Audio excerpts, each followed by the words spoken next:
జరిగింది. తెలంగాణ సాయుధ పోరాటం అని మనం చెప్పుకుంటా ఉన్నాం, తెలంగాణకై పోరాటం చేసినామని మనం చెప్పుకుంటా ఉన్నాం.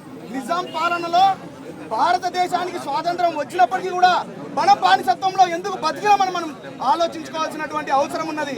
చరిత్ర చదువుకుందాం, చరిత్రలో జరిగినటువంటి విషయాలను మనం జ్ఞాపకం చేసుకుంటూ మన యొక్క భవిష్యత్తు తెలంగాణ యొక్క అభివృద్ధికై మనం పోరాటం చేద్దాం. మన తెలంగాణను అభివృద్ధి చేసుకుందాం, మనమే మన తెలంగాణను అభివృద్ధి చేసుకుంటాం. ఎవరైతే వాళ్ళ ఇంటినే వాళ్ళు చక్కదిద్దుకుంటారు, అదేవిధంగా మన తెలంగాణను అభివృద్ధి చేసుకునే తెలంగాణ వాదులు మాత్రమే. ఏ ఒక్క రాయలసీమ వాడు రేపు ఆంధ్ర వాడు వచ్చి తెలంగాణను అభివృద్ధి చేయాల్సినటువంటి అవసరం లేదు.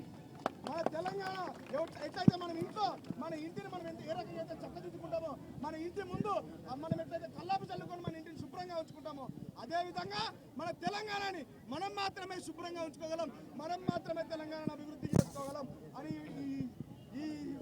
ఇక్కడికి వచ్చినందుకు మీ అందరికీ ధన్యవాదాలు తెలుపుకుంటా ఉన్నాం. ఎందుకంటే ఎండ ఎక్కువగా ఉన్నది, మనల్ని కూడా కోరారు. మీరు చాలాసేపు ఇప్పుడు మీకు ఇబ్బంది పెట్టాము, అంటే ఇంతసేపు మీరు వర్షం ఎండలో ఉండి మీకు దుమ్ము ధూళిలో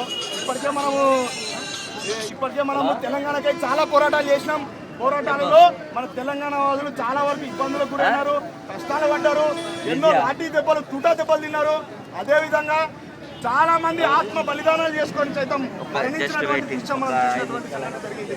ఎల్బీ నగర్ లో ఎక్కడ కూడా కాదు, ఎల్బీ నగర్ చౌరస్తాలో మనలాంటి ఒక విద్యార్థి శ్రీకాంతాచారి అనే ఒక విద్యార్థి పెట్రోల్ పోసుకొని తగలబెట్టుకోవడం జరిగింది. మనం ఇంట్లో వంటలు చేస్తుంటామమ్మా, ఇంట్లో వంటలు చేసినప్పుడు వేడి నీళ్లు కొంచెం చేతి మీద పడితే ఎంత బాధ అవుతుంది, అదేవిధంగా ఇంత పెట్రోల్ మీద పోసుకొని తగలబెట్టుకుంటే ఇంకెంత బాధను అనుభవించి ఉంటాడు. ఆయన తెలంగాణకై ఆ బాధను అనుభవించిండు.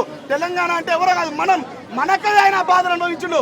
శ్రీకాంతాచారికి జై కొలుపుతూ జై తెలంగాణ, జై తెలంగాణ.